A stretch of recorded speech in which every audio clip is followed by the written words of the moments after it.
salam dan bahagia. Nama saya Nurul Syaputra, NIM 2019-01-2055. Pada kali ini saya berkesempatan untuk menjelaskan kegunaan karakteristik pengerjaan mesin milling. Baiklah, langsung saja. Kegunaan mesin milling adalah untuk mengerjakan proses pemesinan dari logam dengan gerakan utama pahat. Potongannya adalah dengan cara berputar. Mesin milling dapat digunakan untuk proses membuang permukaan rata, datar, atau plane milling, milling muka atau face milling, milling sudut, angular milling, milling gang milling, milling bentuk, form milling, dan untuk membuat roda, gigi, serta proses drilling. Yang pertama, plane milling. Plane milling ini merupakan milling permukaan rata dengan sumbu milling cutter sejajar dengan permukaan benda kerja.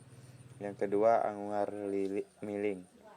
Milling ini permukaan rata dengan sumbu milling cutter sudut tertentu dengan permukaan benda kerja. Yang ketiga, press milling. Press milling merupakan permukaan rata dengan sumbu milling cutter tegak lurus dengan permukaan benda kerja. Untuk gang milling, pekerjaan milling di mana lebih dari satu milling cutter digunakan bersama-sama dalam satu arbor saat memotong permukaan horizontal. Yang kelima, form milling. Milling ini yaitu proses milling permukaan yang berkontur dengan sekali pemotongan menggunakan milling cutter yang sudah dibentuk seperti cekung, cembung, atau sudut. Form milling juga termasuk proses pemotongan untuk pembuatan roda gigi. Yang terakhir, plane milling merupakan mesin milling dapat digunakan untuk proses-proses pengeboran drilling seperti pada mesin bor. Baiklah, selanjutnya karakteristik pengerjaan mesin milling. Pada karakteristik yaitu proses price dapat diklarifikasikan dalam 3 jenis. Klarifikasi ini berdasarkan jenis pahat, arah penyayatan, dan posisi relatif pahat terhadap benda kerja. Price peripheral atau peripheral milling. Proses milling ini disebut juga slab milling. Permukaan yang di-price hasilnya oleh gigi pahat yang terletak pada permukaan luar badan alat potongnya. Yang kedua, price muka. Pada price muka, pahat dipasang dengan spindle yang bekerja sumbu putar tegak lurus terhadap permukaan benda kerja. Yang ketiga, price jari. Pahat pada proses price jari biasanya berputar pada sumbu yang tegak lurus permukaan benda kerja. Menentukan parameter pemotongan. Parameter yang mempengaruhi pemotongan antara lain: yang pertama, ada bahan yang disayat. Berikut adalah tabel bahan-bahan yang disayat. Yang ada kuningan, ada besi tuang, ada perunggu, ada baja, ada tembaga, ada aluminium, dan ada plastik. Berikutnya, bahan cutter. Bahan cutter sangat berpengaruh terhadap kemampuan cutter dalam menyayat benda kerja.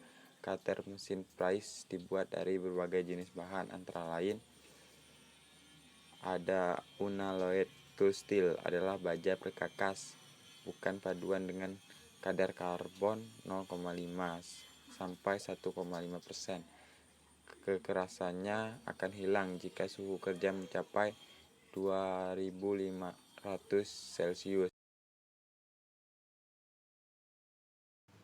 Perkenalkan, nama saya Genaldo Rijaya dengan NIM 2019-012-063.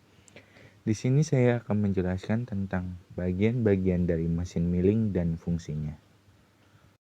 Pertama ada base atau alas mesin. Alas mesin menjadi bagian yang paling bawah. Fungsi dari bagian ini yaitu sebagai fondasi atas mesin milling. Selain itu juga berfungsi untuk tempat pembuangan coolant yang tidak dipergunakan lagi. Bagian ini juga menjadi beban untuk menopang mesin. Jadi harus tahan dengan tekanan tinggi. Yang kedua ada badan atau kolom mesin. Bagian badan atau kolom mesin ini mempunyai ciri khas berbentuk seperti ekor burung dalam posisi tegak. Posisi badan mesin sangat kokoh dan tegak. Salah satu dari fungsi bagian ini yaitu sebagai gerak turun naiknya lutut yang membawa meja dan sadel. Lalu dijadikan sebagai dudukan sekaligus rumah atas roda gigi badan mesin ini juga menjadi suatu patokan atau sumbu utama. Kemudian ada lutut atau knie. Pada lutut ini terdapat beberapa roda yang berfungsi untuk mengatur suatu gerakan secara otomatis. Entah itu gerakan ke arah kiri, kanan, mundur, ataupun maju. Selain itu, di bagian lutut juga bisa dikunci menggunakan kolom supaya lebih kokoh. Saat alat sedang digunakan, proses pengfraisan berlangsung. Yang keempat ada saddle. Untuk bagian ini terletak di antara meja dan lutut. Salam ini mempunyai bentuk persegi dan juga terbuat dari material besi yang dicor. Saddle ini bisa digerakkan melintang untuk hampir mendekati bagian kolom mesin. Yang kelima ada meja mesin. Meja mesin berfungsi untuk meja mesin berbentuk persegi panjang, mempunyai alur dengan bentuk T. Khusus untuk mesin fries yang universal, meja digeser dapat 45 derajat. Meja ini mempunyai fungsi utama untuk mengikat benda selama proses pemfriesan. Yang keenam ada lengan atau arm. Letak dari lengan ini di bagian atas dari kolom mesin, baik pada mesin fries yang universal maupun horizontal. Pada bagian bawah terdapat alur dengan bentuk ekor burung ujungnya. Alur tersebut berpasangan dengan spindle. Kemudian ada spindle. Spindle menjadi bagian yang paling penting di dalam mesin fries. Fungsi dari spindle sendiri untuk menahan alat potong dari mesin ini, sekaligus sebagai tempat abor yang pada mesin fries horizontal. Kemudian arbor. Bagian arbor ini mempunyai fungsi untuk eksistensi atas spindle. Selain itu, arbor juga dapat digunakan untuk memegang alat potong atau pisau fries, serta dapat berputar searah dari pemakan alat potong. Arbor ini pada dasarnya menjadi tempat kedudukan atau atas pisau fries. Bagian satu ini juga dipasangkan dengan spindle, jadi saat spindle berputar maka arbor ini turun berputar. Arbor support atau arbor pendukung. Untuk arbor support dan arbor pendukung mempunyai fungsi. Selain itu, support arbor juga berpasangan dengan lubang dan lengan mesin. 10. Milling head. Milling head terletak di bagian paling atas untuk mesin fries vertikal. Milling head ini terdiri dari motor penggerak spindle dan beberapa mekanisme pengendali mesin lainnya. Kemudian ada ram. Ram merupakan bagian pada lengan yang menjorok untuk mesin fries jenis vertikal di ujung dan ini mempunyai hubungan langsung dengan kolom mesin. Kemudian ada motor penggerak. Motor penggerak mempunyai fungsi untuk mengubah energi listrik ke dalam energi mekanik. Kemudian ada handle. Pada bagian handle mempunyai fungsi untuk menggerakkan meja mesin dengan manual, baik untuk bergerak secara vertikal maupun horizontal. Kemudian ada pisau fries. Pisau fries ini mempunyai berbagai macam jenis, mulai dari 1 hingga 4 atau 10 gigi. Semakin banyak gigi, maka semakin cepat pula proses penyayatan benda.